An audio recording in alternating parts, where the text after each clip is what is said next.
Isa din ba kayo sa nahihirapan na magkabit ng price paper dito sa price tag gunner?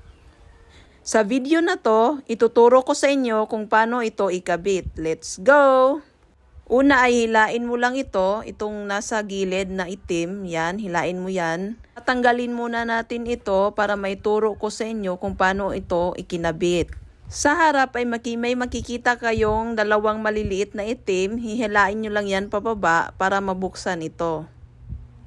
At hihilain nyo na naman ulit pababa para mabuksan yung pinakailalim.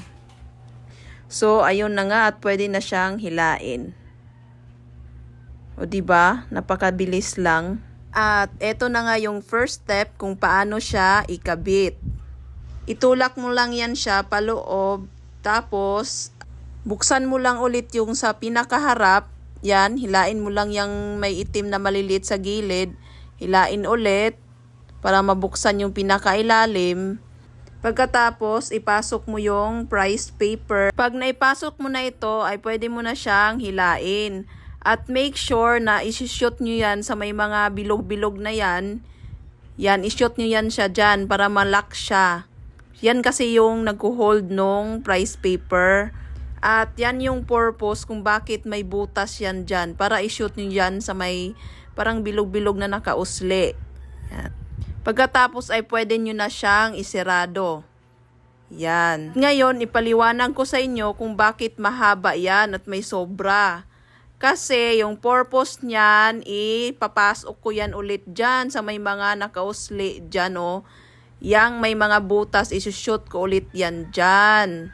Yan yung purpose. Dapat haba-habaan nyo yung paghila ng price paper. Pagkatapos ay pwede nyo na siyang isara. Una lang talaga akala mo mahirap pero sobrang dali lang talaga siyang ikabit. Ganito naman yung kung paano nyo siya i-adjust kung magkano yung presyo na gusto nyong ilagay sa mga product nyo. Katulad niyan kung tag 9. Ganyan lang, itulak-tulak mo lang yan. Yan, o diba? Sobrang bilis lang. At hindi ka na rin mahihirapang maglagay ng presyo. Ganyan lang yung gagawin mo. 'Di ba? Napakadali lang. Kaya check out na 'yan. Lalo na sa mga merong mga sari-sari store, maliliit na tinda. Mura lang talaga siya dito sa TikTok shop.